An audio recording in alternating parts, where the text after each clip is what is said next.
Yankees have tied the major league record with 15 home runs in the first 3 games of the season due to that change in bat. So this is a for those just listening, a meme we've got up here. Basketball fans, ooh, can't wait for the Elite Eight today. Football fans, I wonder who we're drafting next month. Baseball fans, so if you analyze the spin rate per pitch, analytics say shifting on the wood of the bat will lead to a 0.005 increase in batting average over 162 game span.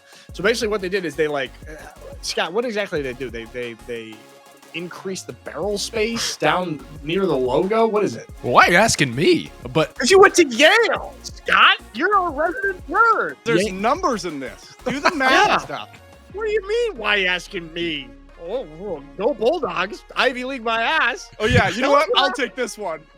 Here we go. State school is going to figure it out. The Yankees brought in some MIT physicist or something along those lines and tried to figure out how can they disperse the mass of the bat, put it up toward the sweet spot. This makes so much more sense to me, where I'm actually not turned off by it. It's helping the game. It's increasing the offense, which, yes, purists will hate that, but it's not such a change where they're adding changes to pitching and or gameplay out there. It's just a slightly different bat.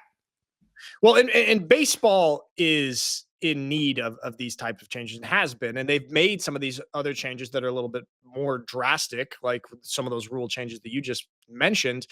In this, I mean, it's available to all teams. Every team can do it, and it makes things a lot more exciting, which is what the MLB is in dire need of. This brings me to another point, because also last week, when LeBron went on the Pat McAfee show, he said this about Giannis playing basketball in the 70s. And this is going to make sense in a second here, but let me just play this clip really quick of what LeBron said last. Giannis Antetokounmpo would have 250 points in a game in the 70s. The reason I bring that up is because I think this actually fits in nicely with what's going on here with the MLB, because obviously this bat situation in the MLB is a technological advancement in the sport that is leading to increased performance. And there's always this conversation about different eras. And right there, we saw that with LeBron talking about how our era of basketball is so much better than the 70s era of basketball. And we're guilty of it. And when we talk about football and other sports as well. And even we talk about it like how, the kids in college these days don't have to go through 2-a-days. They're not as tough. And I am wondering how much we think the difference in performance of athletes from, say, back in the day to modern era is due to actually the athletes being bigger, stronger, and faster, or how much of that is actually due to these types of technological advancements like the bat situation. Definitely people are getting much better. All the training increases, all the knowledge around training and performance, all the increase in technology around your fitness and actually training and practice itself. I mean, it's both things, but I think there's definitely a great advancement in how actually good the players are now versus back then. Well, there is some truth to that, because like if you look at the average size of an offensive lineman in the NFL back in the 70s or 60s, maybe it was 250 pounds. And now it's 310, 315 pounds, and they actually have better footwork and they're faster and they're more athletic. But I don't want to, Scott, do you want to go ahead, Scott? Tell us your thoughts on this.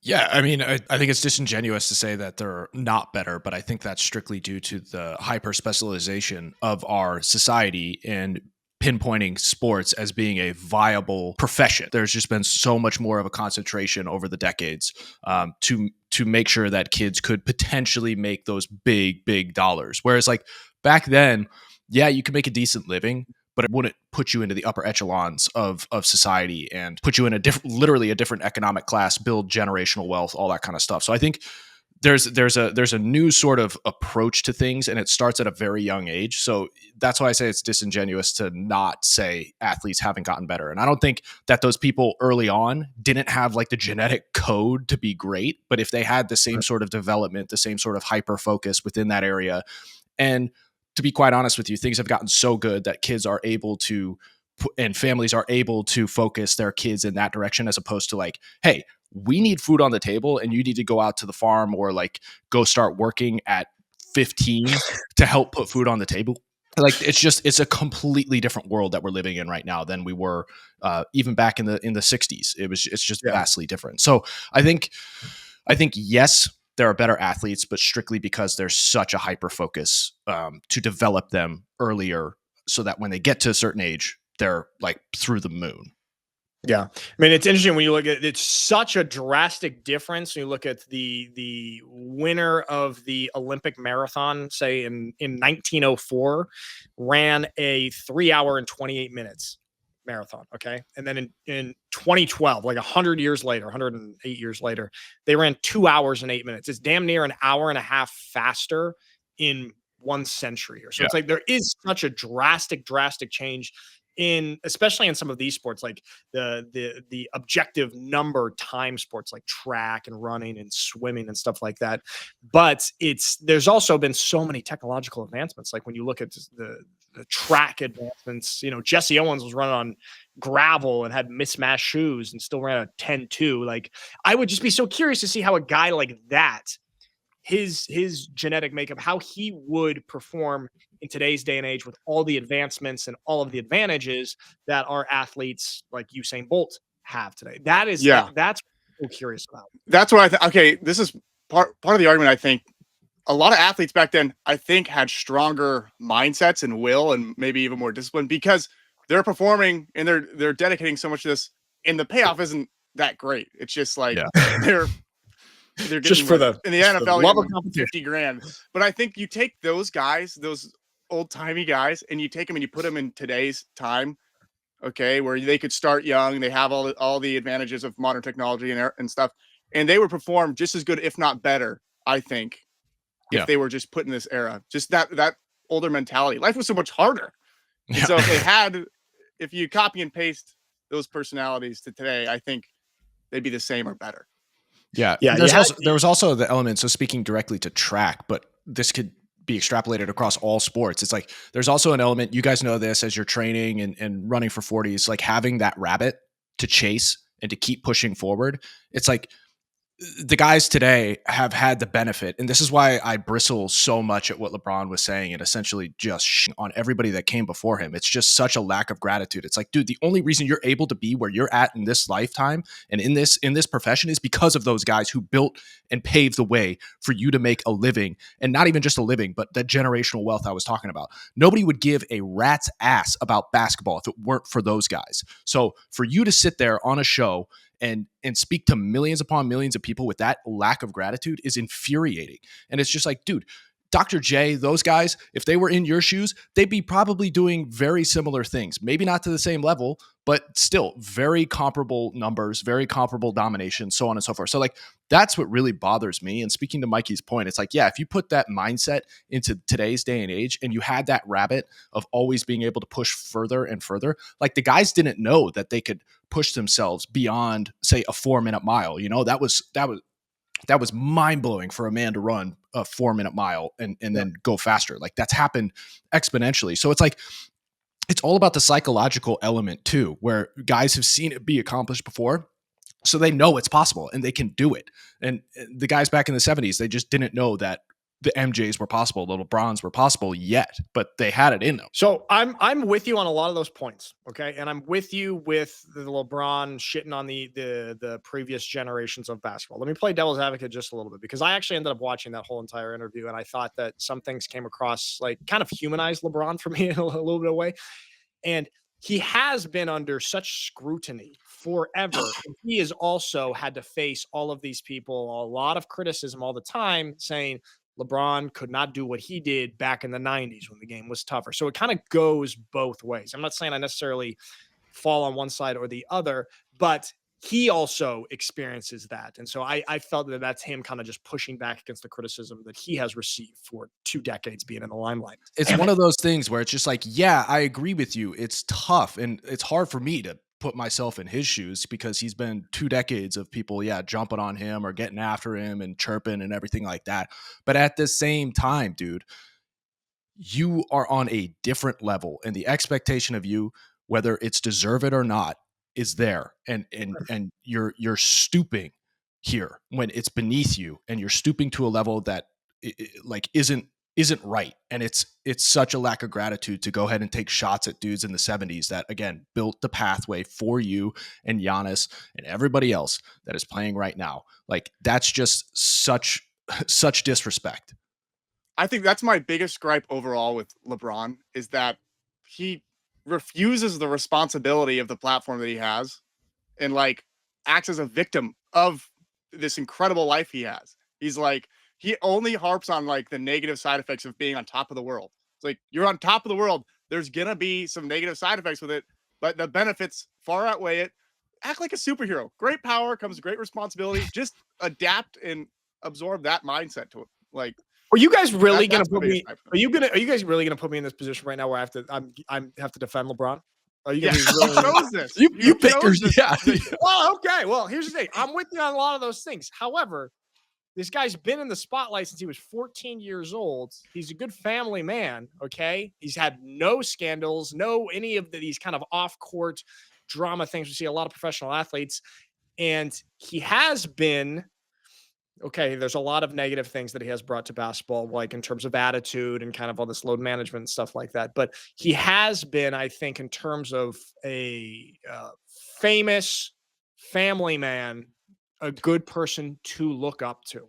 Right. So This is ahead. why I That's say fair. this is why I say it's beneath him, because he has proven Okay. to be this kind of guy and Sure. keeping Okay. himself, above the fray and everything like that. But he himself is diving into the fray and uttering those words when it's like, dude, you're LeBron James. You don't need to say Fair. a word. Fair. That's fair. Okay, that's fair. It's like, I get a lot of hate on YouTube, like a lot of mean comments. Guess what?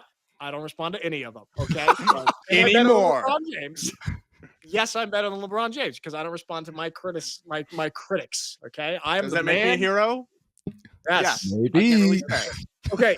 Well, speaking of, I had a really awesome graphic to show you guys about sports and technology, but we kind of moved past it. Let me just show you this really quick. Okay? It's when we were talking about the technology and stuff, because I think basically it's both. It is very clearly both. Athletes are getting better, but at the same time, technology is helping them so much. So this graph right here, why is this not sharing? Hold on. Well, as you're doing that, I want to circle this all the way back to the bats, right? So I know purists are up in arms about all of this, and yeah, they get into the nitty gritty about the analytics and all the numbers and everything. I feel like this might be an overreaction of a lot of people, and I don't even know. I think it'd be interesting to have an entire season with these bats and every squad having this and seeing the disparity and difference between offensive progress versus last year or the previous years before that. I don't think people should just like be poo-pooing it right away. No, I'm in full favor of letting it play out because right now it's very exciting, and like we said, the MLB needs it. So this is it. Take a look at this graph. I couldn't get it isolated here on the right. Okay. Oh, fascinating. Yeah. Okay. You see that, Mike? Okay. This is the world record for the 100-meter freestyle. Okay, in swimming. And you see, it's always kind of trending down, like the times, but you also see these really sharp decreases, right? Like that. And these are where there were technological advances. So this first one that we see, I think like in 1960 or late 50s, that was the invention of the flip turn in swimming. Okay. So that helped people increase their times. Then you see another one down like sort of in the 70s. That was when they added grates or drains on the edge of swimming pools. And so the pools didn't rock as much. And so the water was a little bit stiller. Swimmers could go faster. And then another one there at the end, because this data is a little bit late or a little bit outdated. It stops at 2010. But that drop off is when they introduced those full body swimsuits that were so popular, like in the Beijing Olympics with Michael Phelps. And then we saw another increase in world records. And so I think just concretely, we can say it's a combination. And it would be so interesting to see how some of those old time athletes perform with all of these advantages. It's kind of like the Fosbury flop for high jump. Yeah. Before they just dive over like a bunch of idiots. True. Actually, I forget his name is something Fosbury, but he's from Oregon State. He invented that throw your arm over jump, and then that skyrocketed high jump. Leave it to the Oregonians to really change track. Like leave it to them. Yeah. They'll be the ones to innovate there. But also, going to what that an point, idea. Who would think you could jump higher like that? It seems so I know. hard. I know. It's so counterintuitive. What if I throw my arm like this? One of the It was you know what? It was a bad idea. It was a bad idea.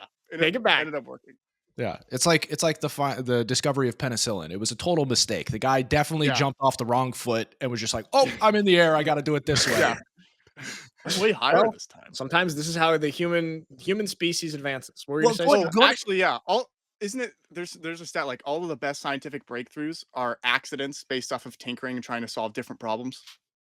And Yeah, so, I'm thinking of one interesting medicine right now that was supposed to be like for a blood pressure, and then it became very, very popular with older men in their 50s and such. Viagra. oh, Viagra. nice. Yes. So, but that was supposed to be like a blood pressure medicine, and it was just like there's so many things that are just kind of discovered on accident. You just got to It tinker. is a blood pressure Well, medicine it's- in a way. It's interesting because a lot of those things, like a couple of those things that you mentioned, I wouldn't necessarily say were developments in tech. It was like technique changes. So the Well, term, yeah, the the term split is turn complete. Yeah. Yeah, it's changing of that, and so that's what I view this bat to be more akin to, as opposed to like technology. I thought you were going to say one of those decreases was due to like going from analog to digital clocks and like having laser times or stuff like that. Like that's probably another element of, oh wow, they went way faster than we thought, or something along those lines.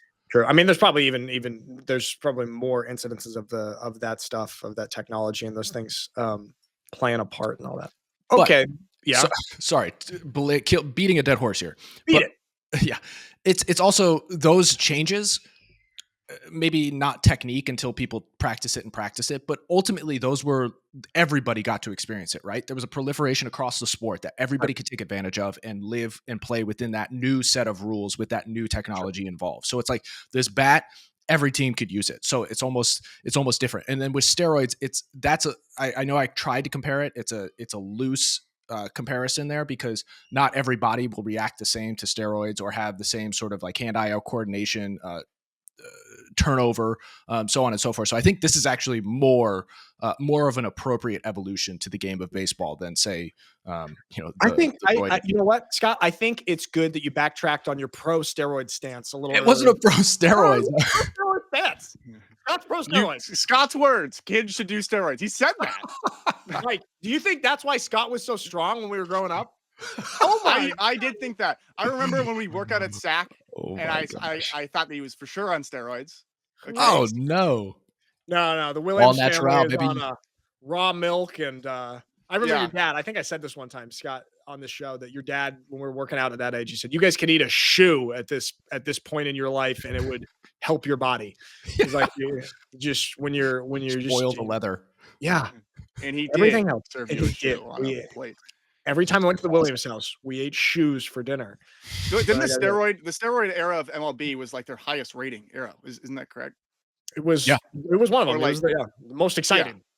So I mean, if they're running a business, I don't want to get too off track here, but have you seen like Peter Thiel isn't investing in this alternative to the Olympics? I can't remember what the name of it is called, but it's like the unlimited athlete games or something.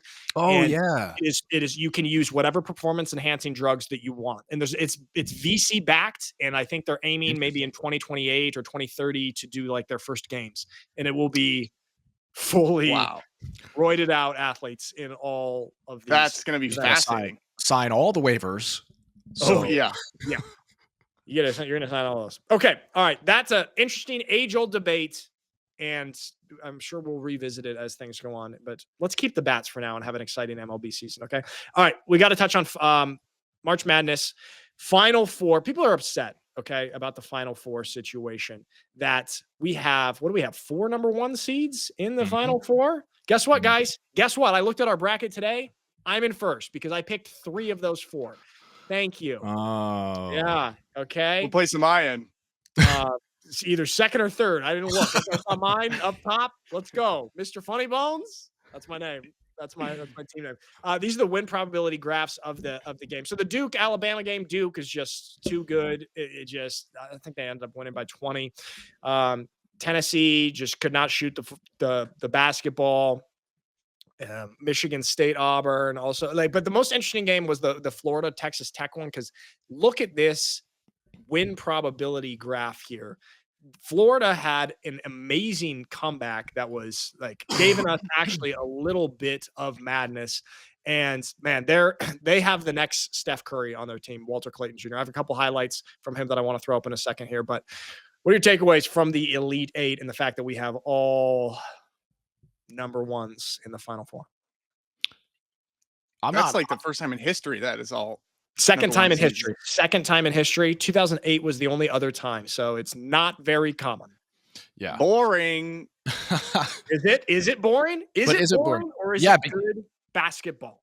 Tell me that. Yeah. Yeah. To further that, it's like I think all four of these teams in all of history, KenPom is that statistic that everybody points to. I don't know what goes into that formula and churns out that number. Yep. Yeah, but they're all four of them in the top 10 historically within college basketball dominance. So the chances of us having good games are through the roof. This is actually insane that we have 4 of the top 10 of all time, not the top 10 this year, of all time since this KenPom has been going on for like almost 30 years now. So we're due for some really good basketball. I know that there's always this debate about the underdogs, the Cinderellas, and we beat that in previous episodes here. And especially because, like, if you look at previous years, look at 2023, we had this was our Final Four in 2023.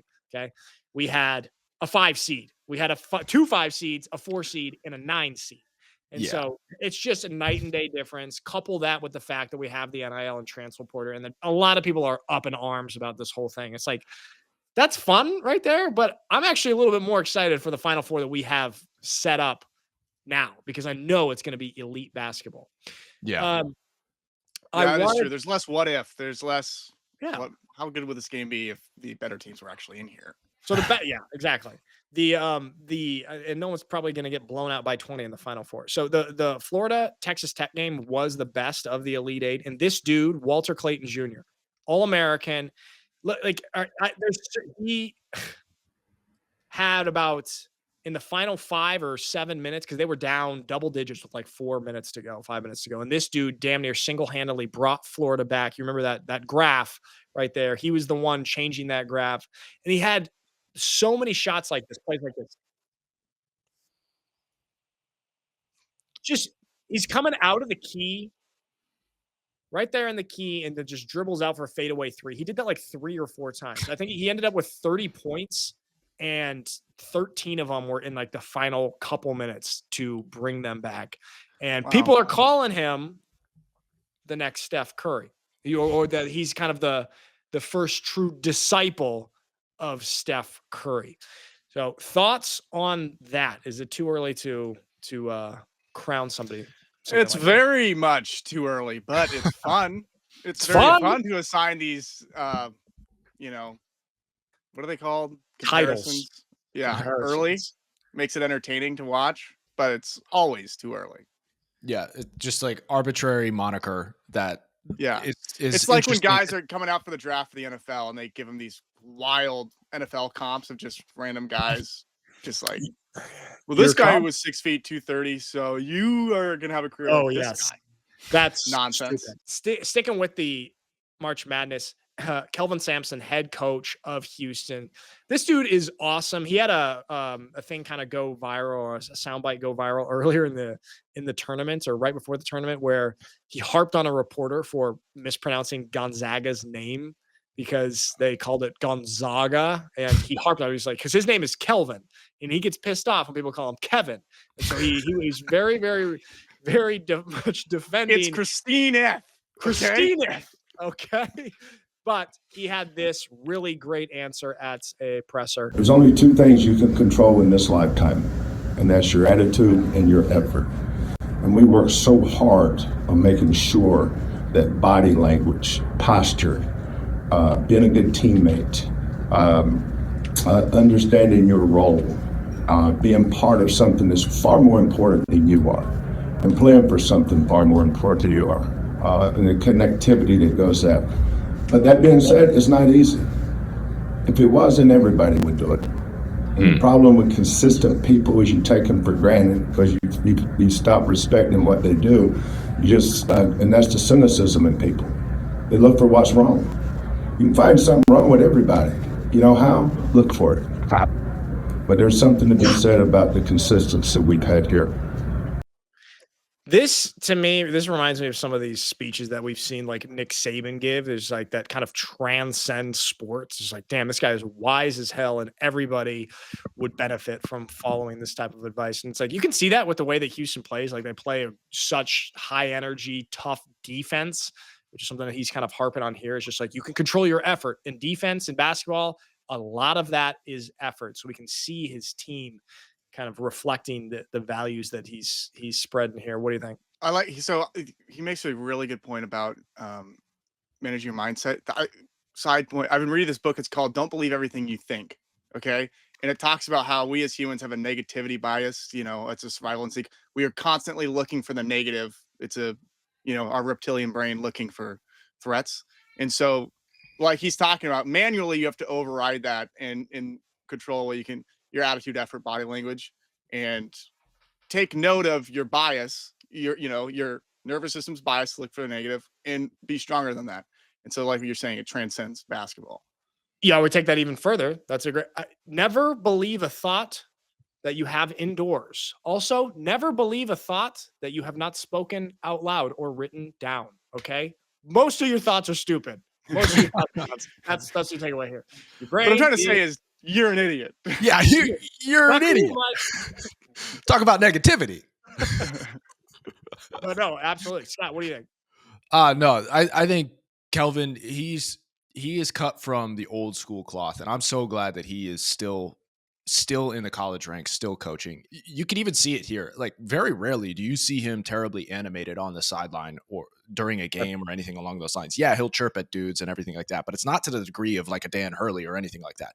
He's such a steady Eddie dude, and you can tell there's so much wisdom in the words he's saying right here that I can only imagine the calm that's within the huddle, within the locker room, and everything along those lines. Because I think it was out there.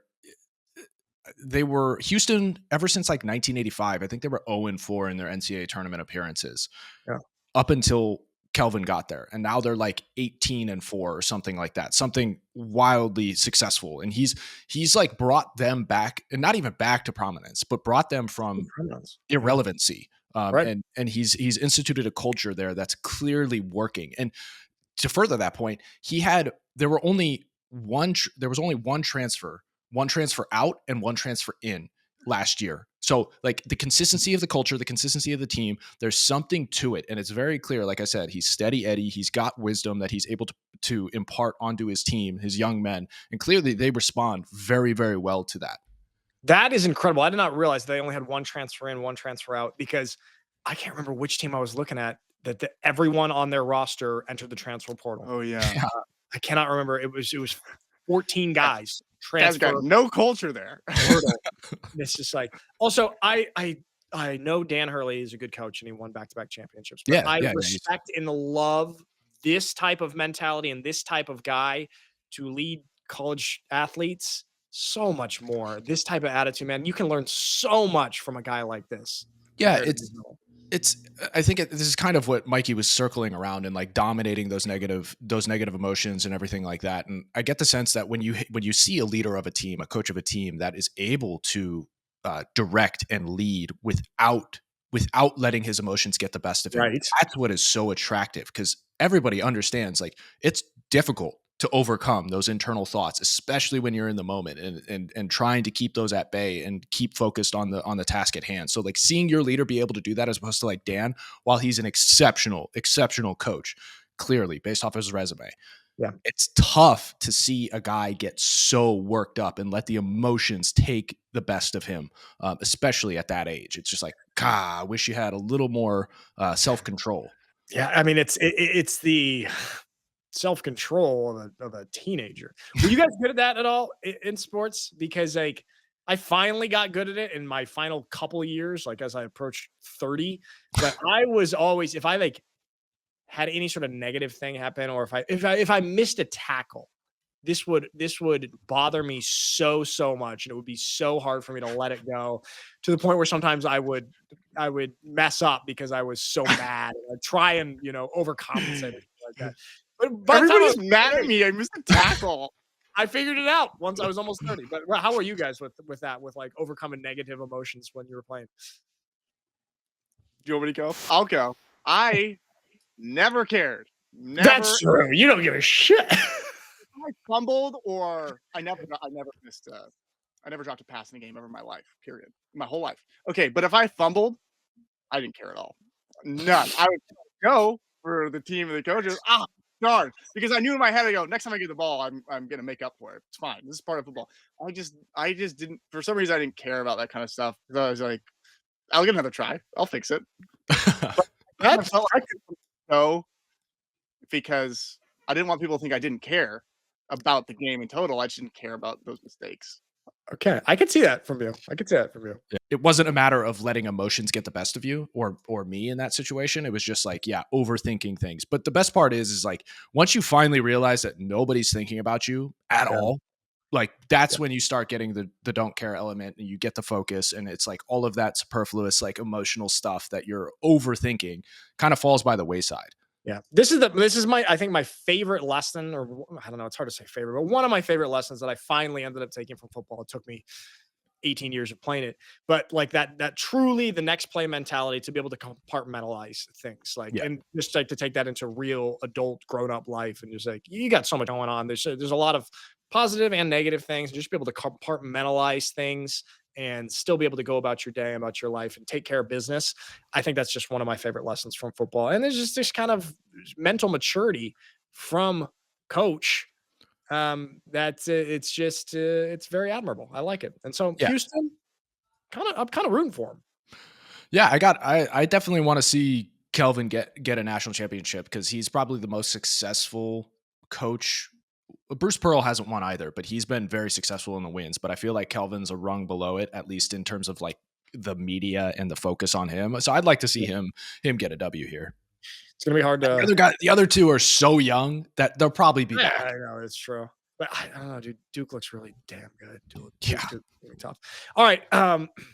We speaking of negative emotions and not being able to control them. God, that's a good transition right there. My transitions are getting crazy. Malice in the Palace 2.0. All right, we saw this is pretty big news that a fight broke out against the Pistons and the Timberwolves. Let's check it out right here. This is not good. And protecting them. Modern day Malice in the Palace. Mikey, you might be too young. I don't know what that is. You don't to remember the real one? Oh no. Changed the NBA forever. We've got really. You want to see the real one? I've got the real one right here. Show me the real one. I've never seen it. Yeah, okay. That just happened the other day, and we're going to talk about this. Here's the true one, the Malice in the Palace. That's a fan. Oh, this is fan. Fighting Jackson's in the fans. Rasheed Wallace going into the stands.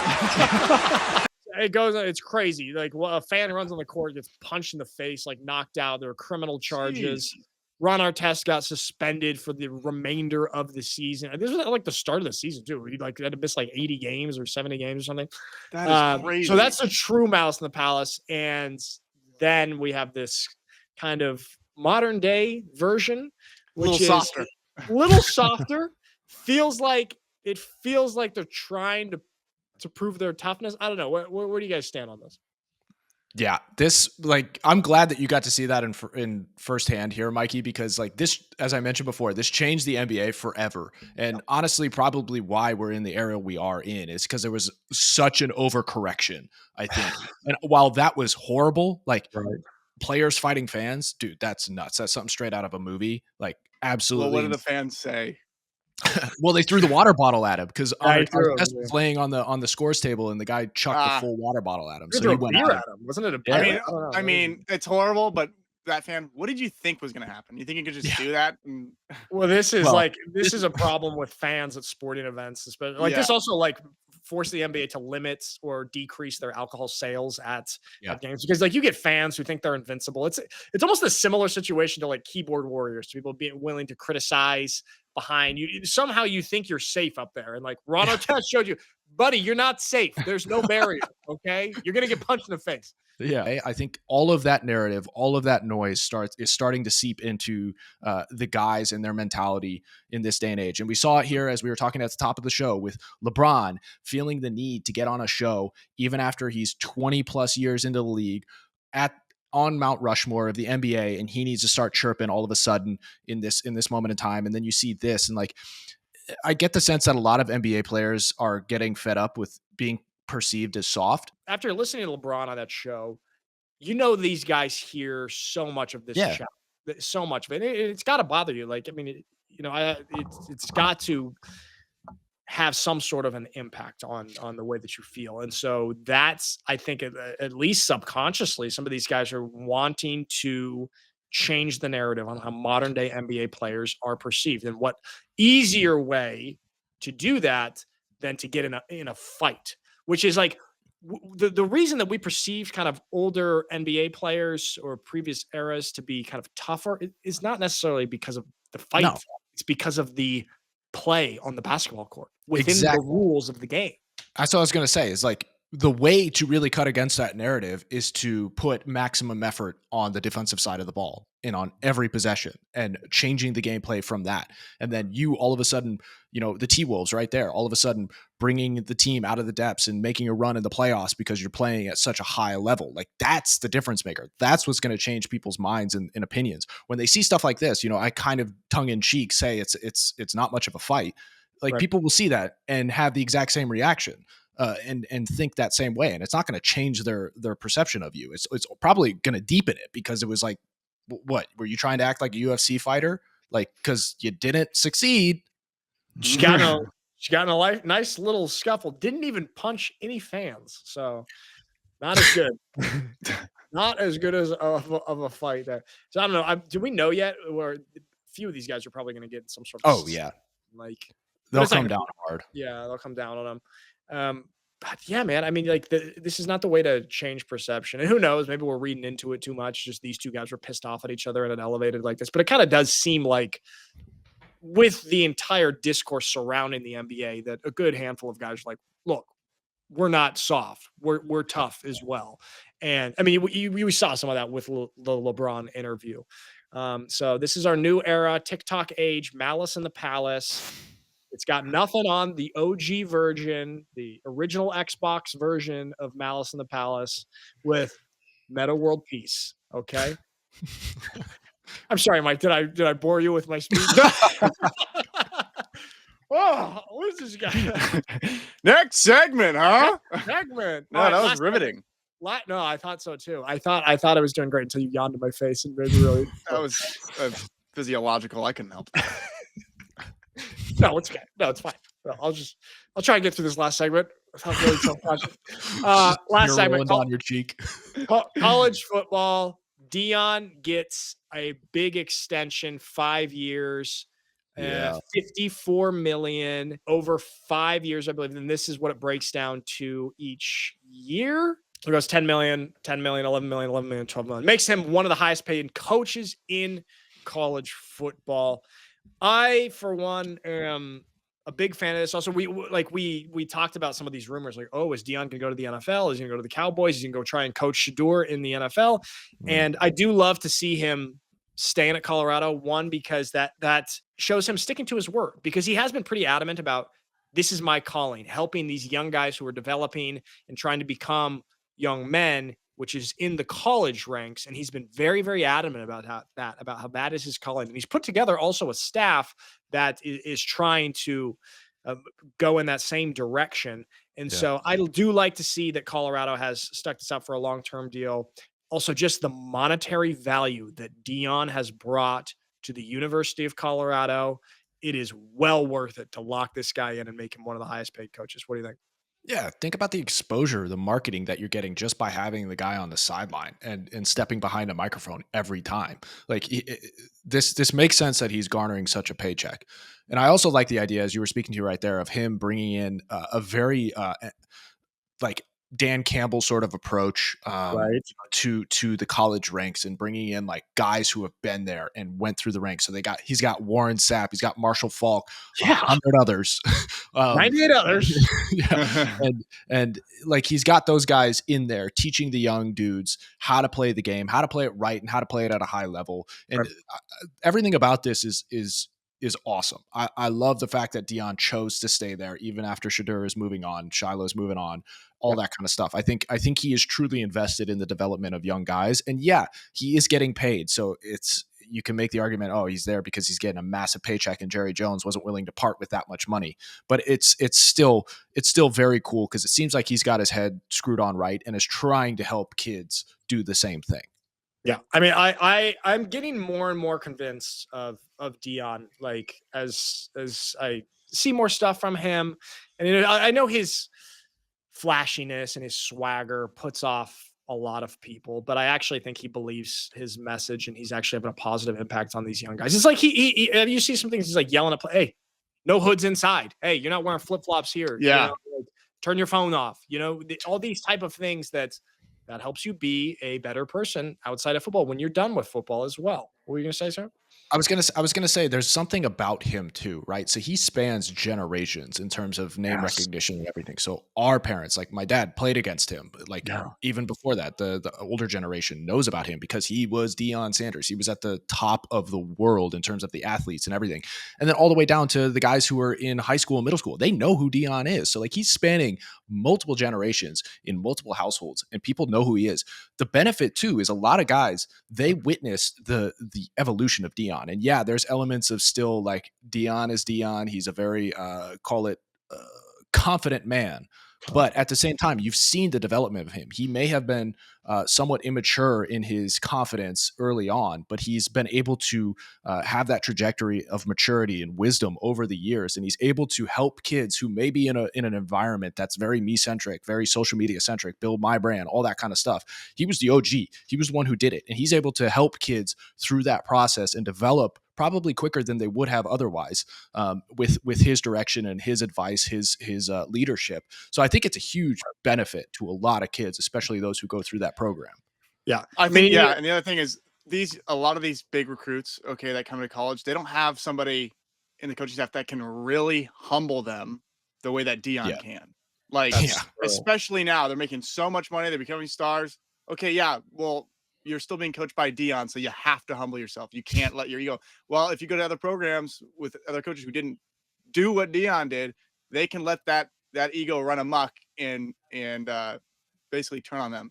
So like you're saying, he can keep that in check more so than any other coach. And I also think Colorado is quickly becoming like one of the coolest places to play as a young recruit. Like somebody in high school, where else do you want to go besides, some of those big SEC schools? Like Colorado's starting to become one of those kind of top tier places. Yeah, destination for top prospects. I was like, it used to. What were they? They were like 1-11. I mean, they were a laughing stock of a program, and he turned it around so quickly. Also, beautiful stadium with mountain backdrop. I love that. That also plays into it. You also like beautiful. Hard to breathe though. No. That's enough. You guys got to acclimatize, Mike. What do you mean? I played there. No. I've been in the mountains. The buffalo, the smelly buffalo right next to the visitor locker room, and it just reeks in there. Oh, that's a good strategy. It's a really cool locker room.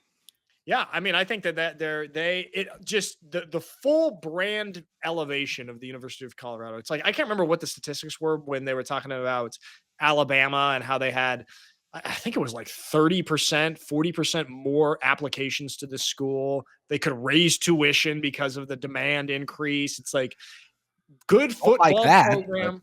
What's that? I said, don't like that, but yeah, that's very, very, very bad. That's a whole other conversation. Administrative bloat in American universities is an absolute travesty. We'll talk about that next episode. Yeah. But just all of the brand value that he's bringing to the university, and good for Deion. Okay, good for Deion, and see what he does here with the Colorado Buffs. All right, there we go. We're about right under an hour or so. Yeah, pretty good. I liked our talk about modern era athletes versus the olden days. I think that was interesting. Yeah. No, there's so many layers to this conversation, but I think it does start at a mutual respect. Yeah, recognizing game, and then you can have the conversation from there. But I don't think that's happening right now. No, it's not happening. But but like I said, it also comes both ways. It does come both ways. Yeah. I know the younger generation is a little bit more social media savvy, and they're better at getting their message out and getting on podcasts. but it does fire back both ways. But I agree with you. Have some mutual respect, different eras, different skill sets, sort of different ways of playing. And can't we all just get along? You know, can't we all just hold hands and get along, Mike?